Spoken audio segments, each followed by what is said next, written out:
The Vial of Death. The police were baffled. A large shipment of gold and money had been stolen from the city's central bank, and there were no leads.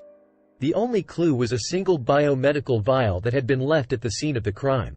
The vial contained a rare and highly potent virus that could be used to create a bioweapon. The police feared that the thieves might be planning to use the virus to blackmail the government or to sell it to a terrorist organization. The case was assigned to Detective Inspector Jones, a veteran investigator with a reputation for getting results. Jones quickly assembled a team of experts, including a virologist, a bioterrorist expert, and a financial analyst. The team began by analyzing the vial of virus. They determined that it was a highly contagious strain that could be easily weaponized. They also learned that the virus had been developed by a secret government laboratory.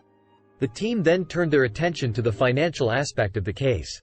They traced the stolen gold and money back to a series of offshore bank accounts. The accounts were all linked to a shell company that was registered in a tax haven. The team's investigation eventually led them to a remote island in the South Pacific. The island was owned by a wealthy businessman who had a history of involvement in criminal activities. The team raided the businessman's compound and arrested him. They also recovered the stolen gold and money, as well as the vial of virus. The businessman was eventually convicted of theft, fraud, and bio-terrorism. He was sentenced to life in prison. The case was a major victory for the police, but it also raised some troubling questions. How did the thieves know about the virus? Who were they working for? And what were their plans for the virus? The answers to these questions remain a mystery. But one thing is for sure. The police will be keeping a close eye on this case. The story continues. The businessman's conviction did not end the threat posed by the virus.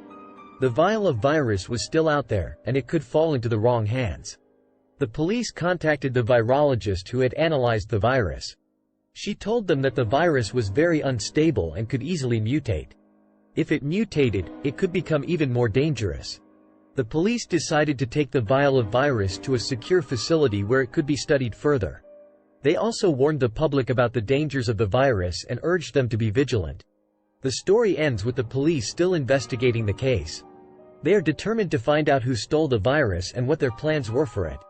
They also want to make sure that the virus does not fall into the wrong hands. The story is a cautionary tale about the dangers of bioterrorism. It shows how a small vial of virus can be used to create a major threat. It also shows how important it is for the police to be prepared for these types of threats. Thanks for watching.